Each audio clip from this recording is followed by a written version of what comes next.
Magandang araw mga kababayan, welcome back. So day 4 po ng trial. Yan po ang nangyari kanina. At pag-usapan naman natin ngayon, yung yung puna natin, yung reaction natin patungkol dun sa defense team. Meron na po ang video na in-upload patungkol diyan. Pero meron lang akong napansin na para bang kailangan siguro ding bigyan ng reaction mga kababayan. Pero nga po pala, kung di pa po kayo nakasubscribe, sana po subscribe na po kayo, comment at like mga kababayan. So, eto nga pong yung sa defense po mga kababayan, nang napansin ko, ang articles of impeachment po na tinatalakay ngayon, yung number 4, yung threat, yung ginawang pagbabanta ni BP Sara kay BBM, kay Lisa Marcos sa kanyang asawa, at ganoon din kay dating speaker Martin Romualdez. Yan po yung facts of the case. Yung po yung pinapatunayan, may banta ba o hindi.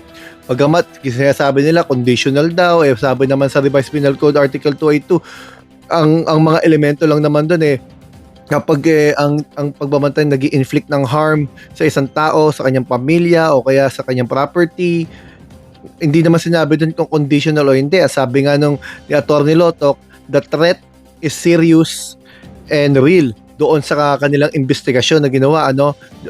Ngayon mga kababayan, yung pagtatanong ng depensa, alam na natin na para bang sinusuportahan at tinutulungan ng ibang senador na dinadaan sa teknikalidad. Hindi naman nila sinasagot mga kababayan yung video Kasi kung sabi nga nila si Senator Bam Aquino, sinabi niya kanina, dinidinay niyo ba yung video ay totoo hindi.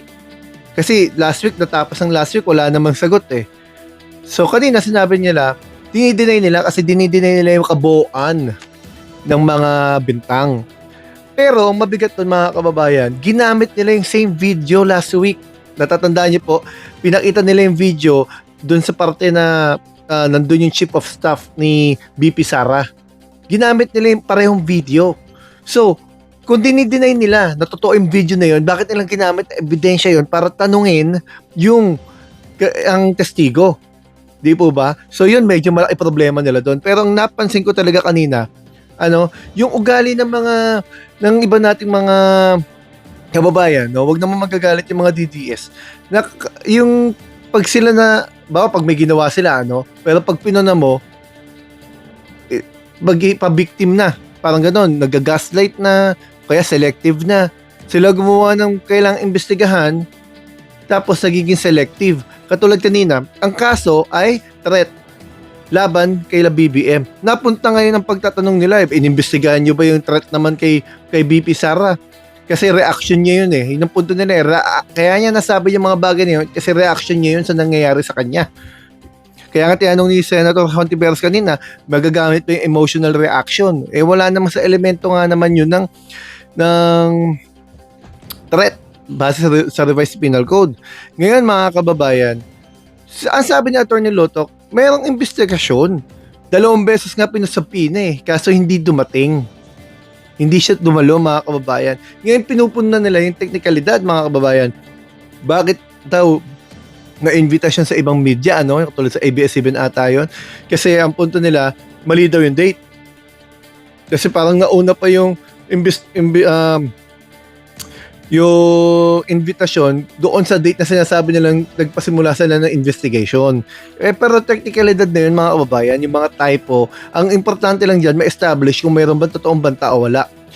Ngayon, pinuna ng defense attorney mga kababayan, ng defense lawyer, kasi sabi niya, so 23 minutes lang pala yung interview nyo dun sa mga inimbitahan ninyo So hindi nyo napakita yung 2-hour mahigit na video kung saan kasi ang punto nila doon mga kababayan, makikita daw doon yung konteksto bakit nasabi ni BP Sara yun. Yung pinupunto nila is para bang, so hindi nyo mapapanood yung 2 hour, 23 minutes lang pala interview ninyo Kung parang pinipili nyo lang pala, parang ganun dating So tumayo si Senator Soto. Ang unang tanong ng Senator Soto, magaling din Ang sabi niya, ang tanong niya, bakit nyo inimbitahan itong mga media na to? Ang sabi ni Atty. Lotoc, yung testigo mga kababayan, kasi nandun sila sa meeting na yon, sa 2-hour meeting na yon, nandun sila.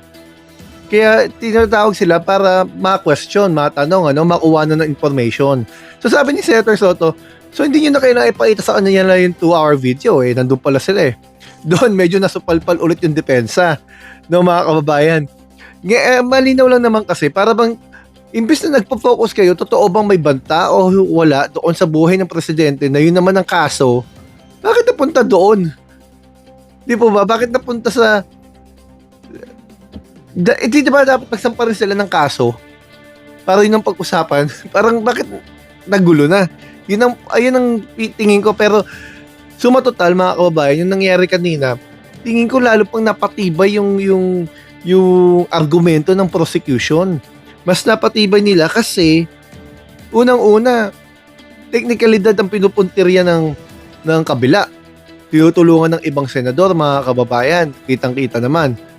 Pero, hindi nila mabali-bali yung katotohanan na hindi totoo yung narinig at nakita ng mga mamamayan.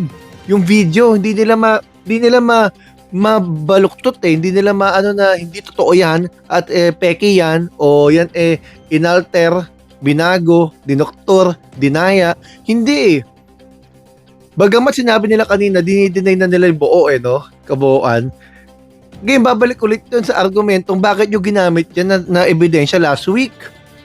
Kung hindi pala yan, hindi nyo tinatanggap na totoo.